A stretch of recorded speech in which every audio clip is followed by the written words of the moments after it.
Olá pessoal, tudo bem? Hoje nós vamos dar continuidade à nossa aula de estratégia e estrutura. Na aula passada a gente falou um pouquinho sobre os conceitos de estratégia, os conceitos de estrutura, por que elas precisam ser associadas, por que uma está relacionada à outra. E começamos a falar um pouquinho sobre os tipos de estruturas com relação a algumas questões, algumas estratégias. Então, a gente trabalhou com a estrutura funcional para as estratégias de diferenciação, para liderança em custo, né? E aí hoje a gente vai dar continuidade a esse conteúdo. Hoje a gente vai trabalhar, vamos iniciar falando sobre as correspondências entre as estratégias do nível corporativo e a estrutura multidivisional, considerando os três aspectos que a gente já falou antes, que é a especialização, a centralização e a formalização, ok?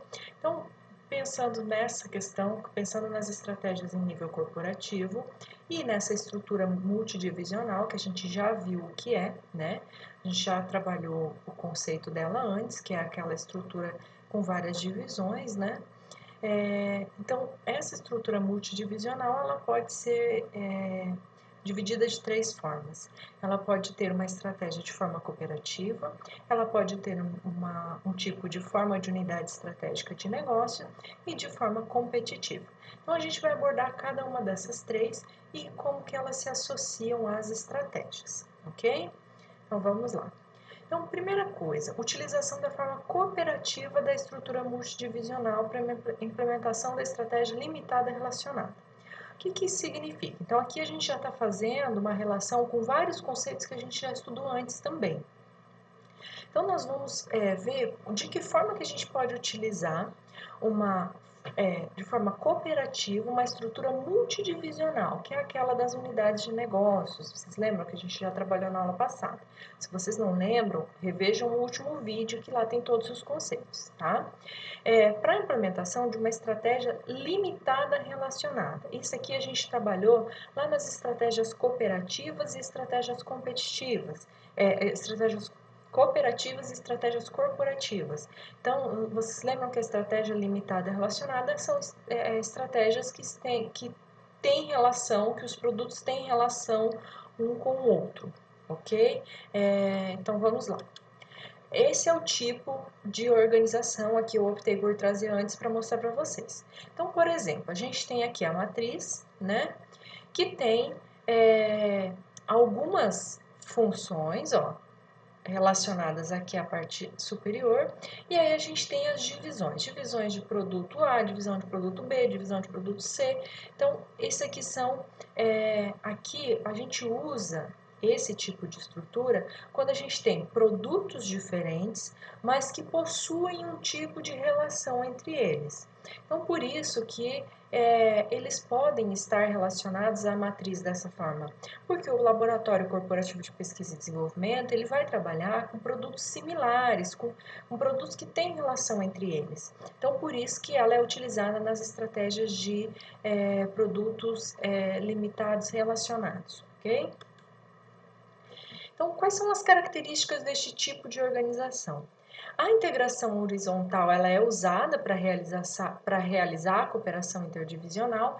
Então, a partir do momento que você faz uma integração das funções acima, da gestão, você consegue realizar a cooperação entre os níveis abaixo.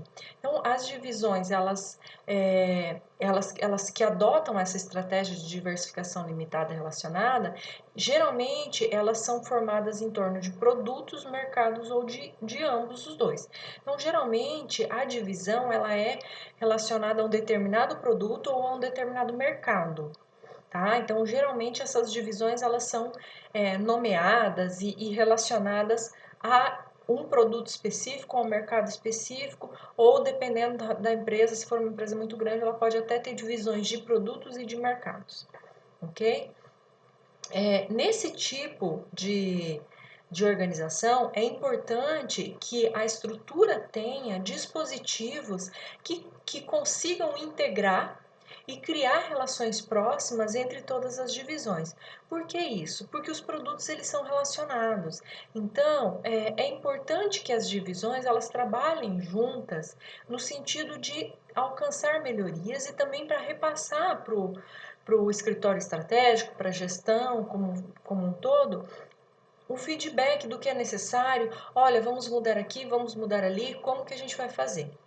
Então, esse escritório corporativo, essa alta gestão, ele enfatiza principalmente o planejamento estratégico de forma centralizada, pensando em todas as divisões.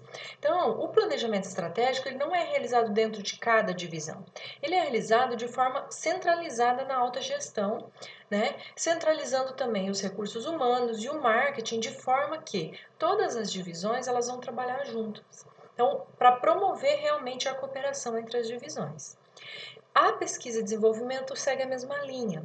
Por quê? Como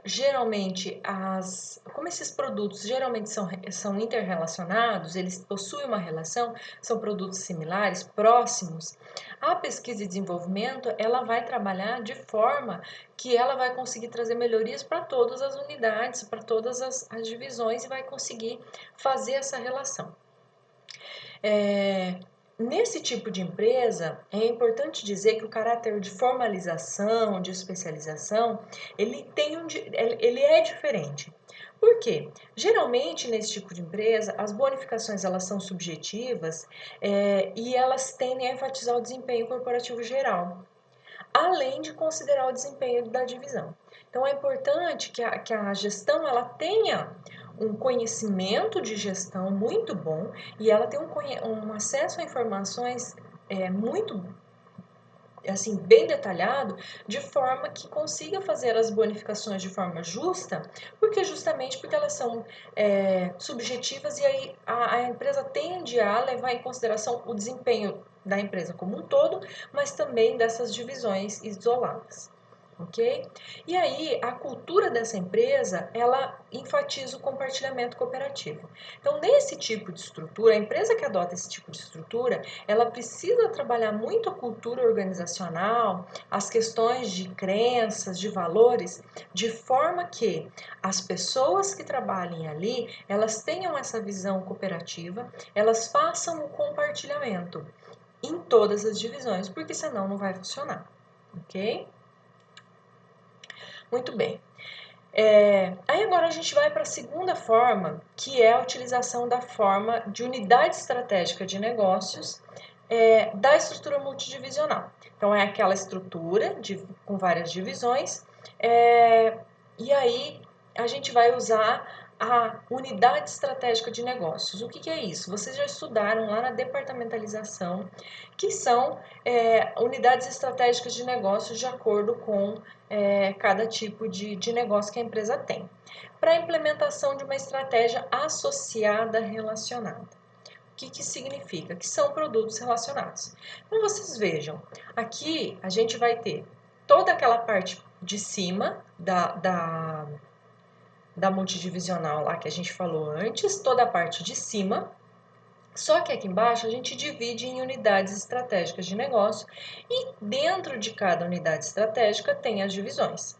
Então, ela é uma estrutura um pouco mais complexa e a gente vai ver as características dela agora. Esse tipo de estrutura ela é composta de 3 níveis: a sede da empresa, as unidades estratégicas de negócio e as divisões dentro dessas unidades estratégicas de negócio. Essas divisões, geralmente elas estão relacionadas em termos de produtos ou mercados que elas compartilham, né?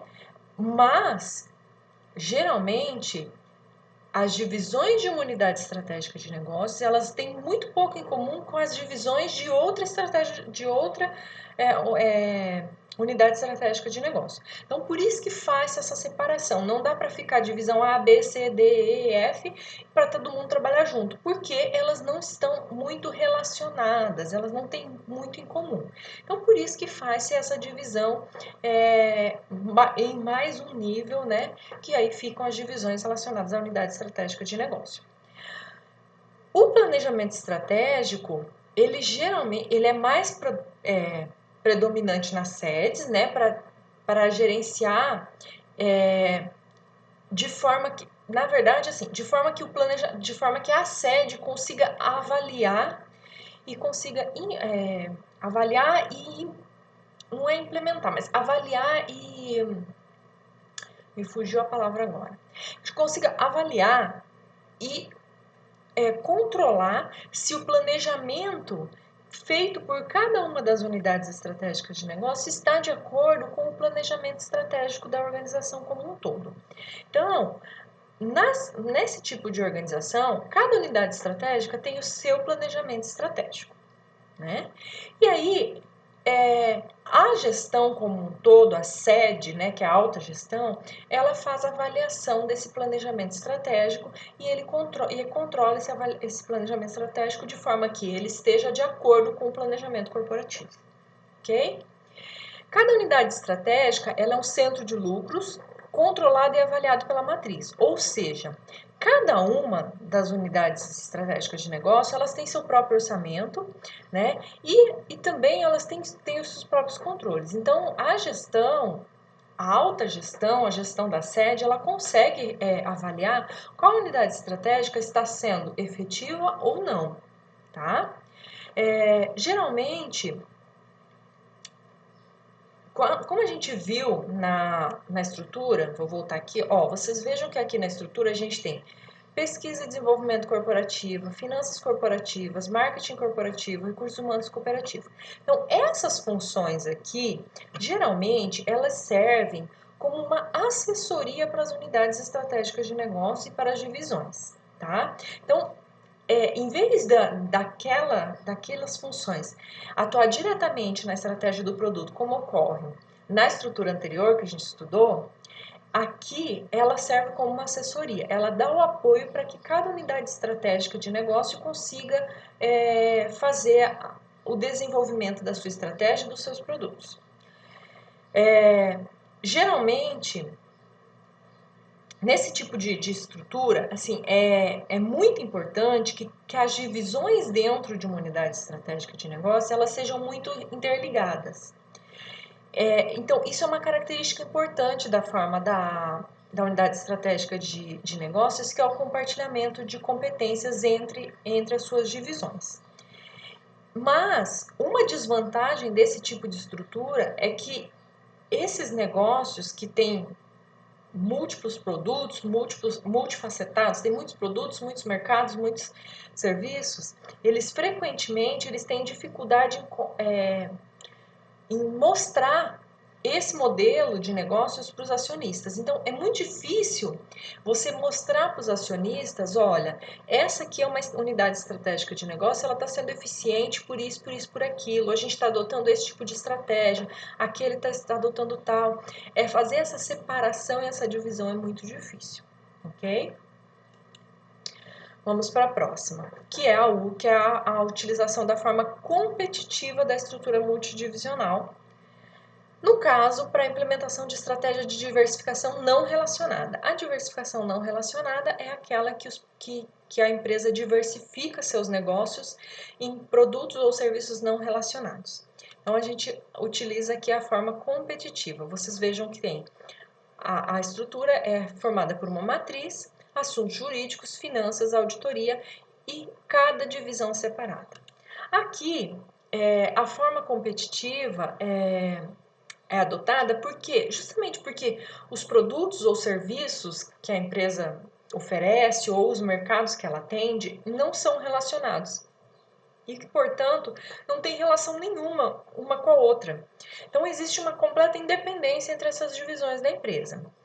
E aí, nesse tipo de empresa, justamente porque não tem esse compartilhamento, porque é tudo muito diferente, os mecanismos integradores que são requeridos lá nas outras estruturas, aqui eles não são desenvolvidos para serem utilizados pelas divisões, né? Por quê? Porque não tem uma necessidade de compartilhamento, não tem uma necessidade de dizer assim, a gente precisa cooperar uma divisão com a outra. Não, os produtos não têm relação nenhuma. A matriz corporativa, ela tem um staff pequeno, como vocês viram, é só questão jurídica, financeira e auditoria. Então, não é necessário, na matriz, ter várias funções, como RH, marketing, pesquisa e desenvolvimento. Esse tipo de estrutura, cada divisão que tem as suas funções. Nesse tipo de estrutura, como vocês viram lá, tem as funções. Tem na matriz tem as finanças, a auditoria e as questões jurídicas. As finanças e a auditoria, elas são as funções mais importantes da matriz, justamente para gerenciar o fluxo de caixa e garantir a exatidão dos dados, das informações sobre os desempenhos de cada uma das divisões. Então, as funções de finança e auditoria, elas são muito importantes para que a matriz consiga avaliar se cada uma das divisões estão sendo eficientes ou não.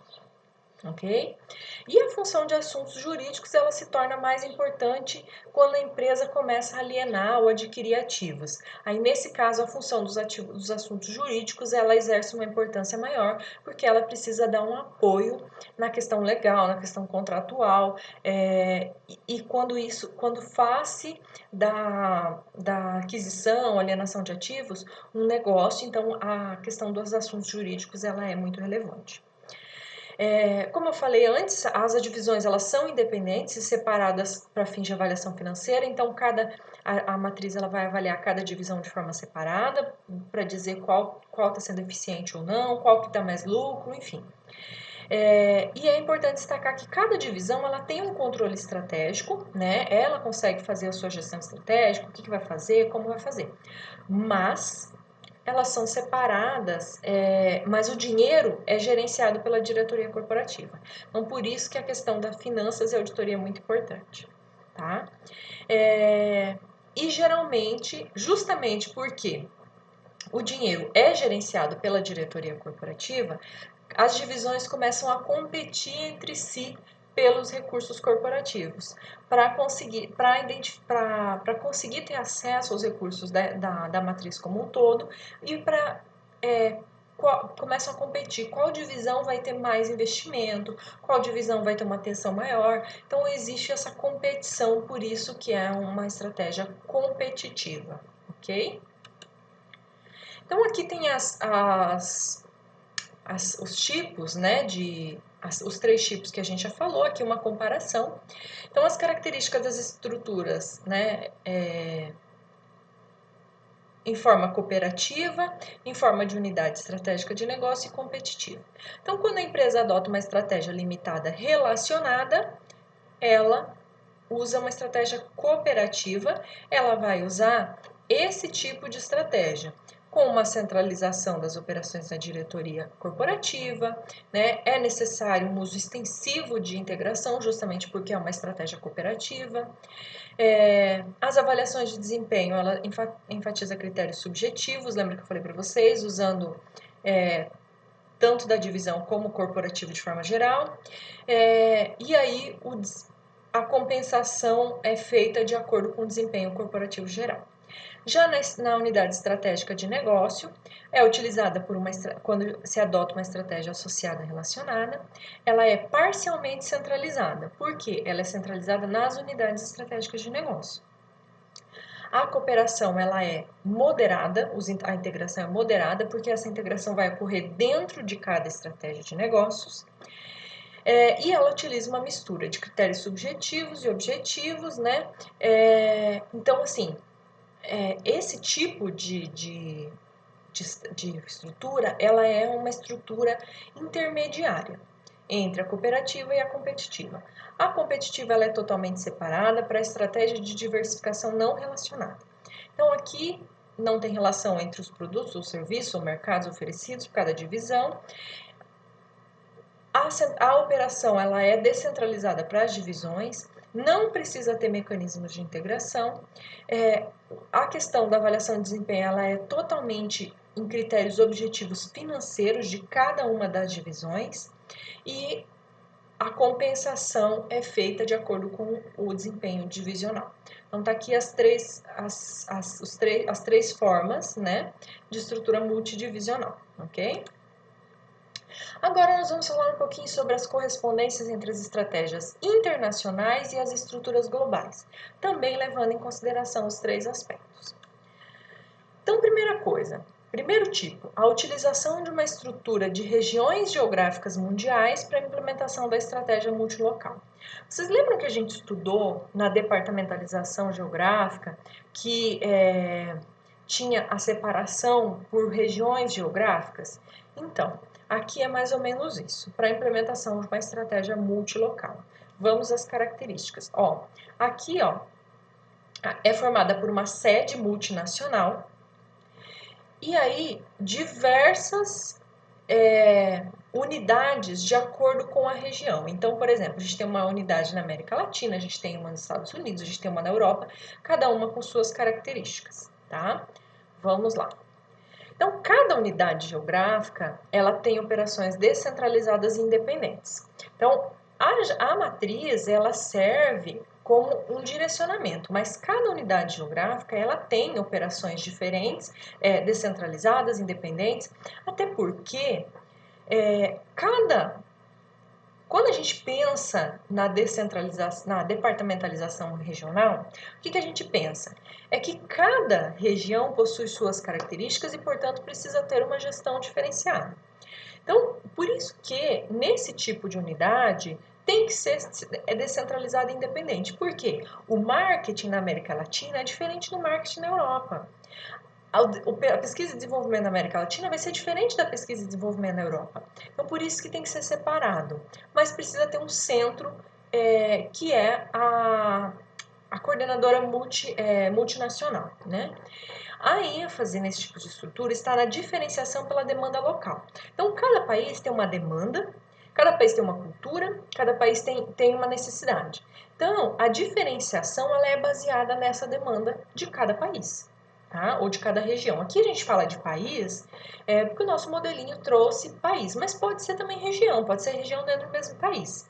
Por exemplo, o Brasil. O Brasil é um país com dimensões muito grandes e com uma diversidade cultural muito grande. Então, o que é necessidade no Nordeste pode ser diferente do que é necessidade no Centro-Oeste ou o que é necessidade no Sul. Então, se a empresa adota esse tipo de estrutura, a unidade de cada região vai trabalhar de forma diferente na diferenciação, ok? A formalização desse tipo de negócio ela é pequena e a coordenação geralmente ela é informal entre as unidades na estrutura de regiões geográficas mundiais de uma empresa. Então, geralmente a coordenação ela é de forma mais informal, tá? Entre as unidades. Mas dentro de cada unidade, cada unidade pode fazer de uma forma diferente. Tá? Essa matriz corporativa, que aqui eu vou voltar para mostrar para vocês, que é essas sedes multinacionais, essa matriz corporativa, ela coordena os recursos financeiros entre essas subsidiárias independentes, tá? Aqui eu coloquei, até para ficar mais claro para vocês, que a organização ela se parece com uma federação descentralizada.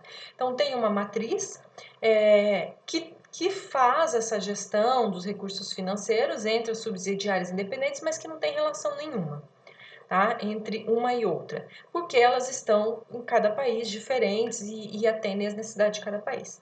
A principal desvantagem desse tipo de estrutura é justamente uma incapacidade de criar uma eficiência global sólida. Por quê? Cada unidade geográfica ela pode ter níveis diferentes de eficiência e aí a empresa como um todo ela não consegue criar uma eficiência global de dizer assim, olha, nós somos bons, nós somos os melhores nisso em todas, ok? Geralmente esse tipo de empresa ela tem uma ênfase crescente em produtos de menor custo nos mercados internacionais. Então por isso que considerando esse tipo de empresa, a necessidade de adotar economias globais de escala também aumentou. Então, as empresas, geralmente possuem um centro, né, de uma matriz corporativa e as unidades de cada negócio de forma a gerenciar as suas de forma a gerenciar os seus negócios. Só que, a partir do momento que você começa a trabalhar com unidades regionais diferentes, com produtos diferentes, com serviços diferentes, vocês vejam que você não consegue criar uma economia global de escala, de você produzir muitos produtos com custo mais baixo para distribuir entre todos os países. Tá? Então, esse tipo de negócio ele é mais adequado para quando você não precisa da economia de escala. Aí a gente tem um outro tipo, que é a utilização da estrutura divisional global de produtos para a implementação da estratégia global. O que isso significa? Você tem uma matriz corporativa global com várias divisões globais de produtos. Vocês vejam que não é regional mais, é divisões globais. Então, nesse tipo de empresa, ele é muito adequado para quando a empresa vai utilizar economias de escopo e de escala em um nível global. Então, ela quer produzir muito em escala e vender para o mundo inteiro. Então, esse tipo de empresa, o sucesso dela depende dessa habilidade dela de desenvolver e tirar vantagens das economias de escopo e de escala. Tá? Nesse tipo de empresa também pode acontecer dos gestores tomarem a decisão de terceirizar algumas atividades principais ou de apoio para fornecedores que são particularmente úteis, que são bons. Então, ela pode adotar isso como forma de redução de custo também e como forma de agilizar o processo. Vocês vejam que nesse desenho aqui, o círculo da matriz, ele tem o intuito de representar a centralização para coordenar o fluxo de informações entre os produtos globais. Diferente lá do outro, do regional, aqui a matriz centraliza as informações, a matriz ela faz uma junção do fluxo de informação entre os produtos globais, tá? E para isso, ela utiliza uma série de dispositivos de coordenação justamente para conseguir garantir suas economias de escopo e de escala. Tá? É importante também destacar que nesse tipo de empresa, justamente pela sua centralização, a matriz corporativa ela aloca os recursos financeiros de maneira cooperativa, então é ela que faz a distribuição de forma que toda a empresa trabalhe de forma cooperativa. E os mecanismos de integração aqui são muito importantes, justamente porque existe essa centralização e todas as unidades precisam trabalhar juntos em prol da economia de escopo e da economia de escala. Nesse tipo de empresa, quais são as principais desvantagens? São as dificuldades envolvidas nas decisões e ações de coordenação, porque vocês pensam, empresas aí multinacionais, né, que atuam em vários países e você precisa coordenar todas essas empresas, além das fronteiras do país, né? E além disso, esse tipo de empresa, justamente por ter uma economia de escala e de escopo, ela produz muita quantidade para distribuir para todos os lugares iguais, ela tem uma dificuldade de atender às necessidades e preferências locais de forma rápida, ok? Então, e aí por fim a gente tem a utilização da estrutura combinada para a implementação da estratégia transnacional, que é a utilização dos dois tipos de forma combinada. Então, a gente tem as divisões de região geográfica e as divisões de produto. Vocês vejam que combinou. Nesse tipo de estrutura, né, junta-se as características, os mecanismos das regiões geográficas e a estrutura divisional global de produtos. Ela é utilizada para implementar principalmente estratégias transnacionais, né? Então, estratégias que vão além das suas fronteiras, né? Ela é importante porque favorece a flexibilidade no projeto de novos produtos, para atender necessidades individuais lá dos países, da cultura, e também para atender às necessidades desses clientes, né? Ao mesmo tempo em que ela ajuda a gerar uma economia de escala, uma economia de custo. Como principal limitação, esse tipo de estrutura ela faz com que o funcionário tenha que prestar contas a mais do que um gerente. Então, justamente por conta dessa questão de várias de várias divisões, da complementação, da implementação de duas estratégias juntas, de duas estruturas juntas. E aí vocês lembram, lá que a gente estudou lá no FAIOL, a questão da unidade de comando, que isso tem uma série de implicações e problemas, tá? Essa estrutura, ela é uma estrutura muito difícil de ser implementada, justamente porque ela precisa ter ao mesmo tempo uma gestão centralizada e descentralizada, uma gestão integrada e não integrada, formalizada e não informalizada. Então ela junta dois tipos de estruturas totalmente distintas em uma só. Esse tipo de estrutura, ela se torna mais importante, mais presente conforme as empresas vão se globalizando, né? E aí a ideia de uma matriz corporativa ela se torna cada vez mais importante para incentivar a liderança e a visão compartilhada, né?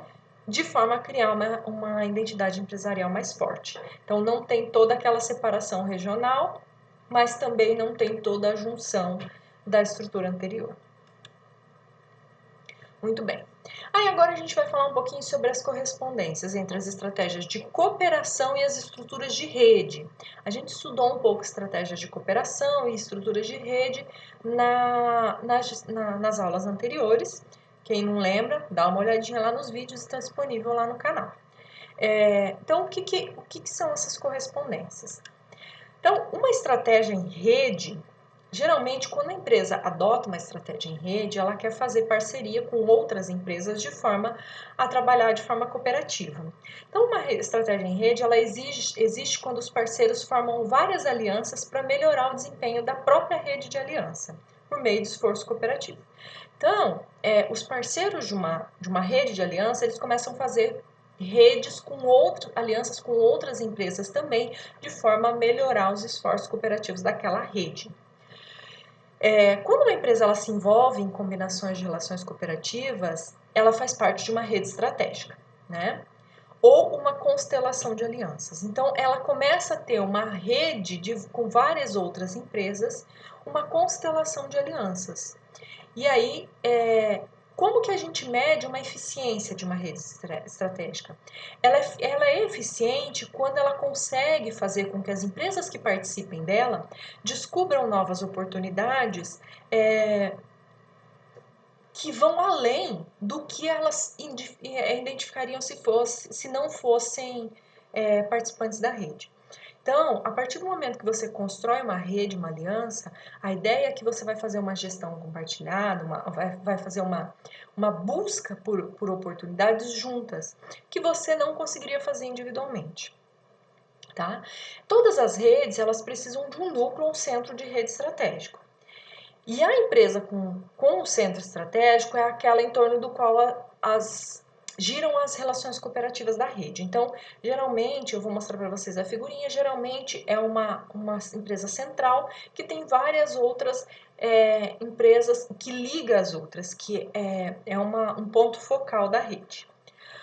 E esse centro estratégico, ele precisa garantir que os incentivos à participação da rede estejam alinhados de maneira que as empresas continuem a ter um motivo para permanecer ligado. Ou seja, é importante que as empresas elas percebam vantagens em permanecer na rede. Quais as vantagens que me dá? E o centro estratégico ele precisa garantir esses incentivos, ok?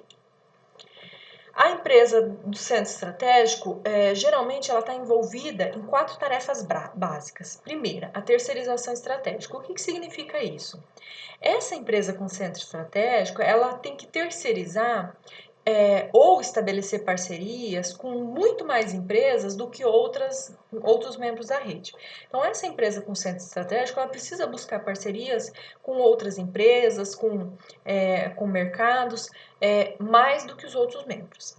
A empresa do centro estratégico, ela precisa conseguir gerenciar os esforços de cada membro para desenvolver competências essenciais que beneficiem toda a rede. Então, isso é importante para aumentar a eficiência da rede. Então, esse centro estratégico, ele precisa gerenciar de uma forma os membros, os esforços dos membros, para que eles consigam desenvolver competências que são importantes para a rede como um todo. Geralmente o centro estratégico ele é o responsável pelo gerenciamento do desenvolvimento e compartilhamento de tecnologia, né, das ideias baseadas na tecnologia entre os membros da rede. Então a questão tecnológica ela é muito importante relacionada ao centro estratégico. E também o centro estratégico ele precisa ele tem uma função nomeada competir para aprender, que é a responsabilidade e a autoridade centralizada de tomar decisão e orientar os participantes de como formar vantagens competitivas da rede. Então, essa é uma função específica do centro estratégico da rede. Ok?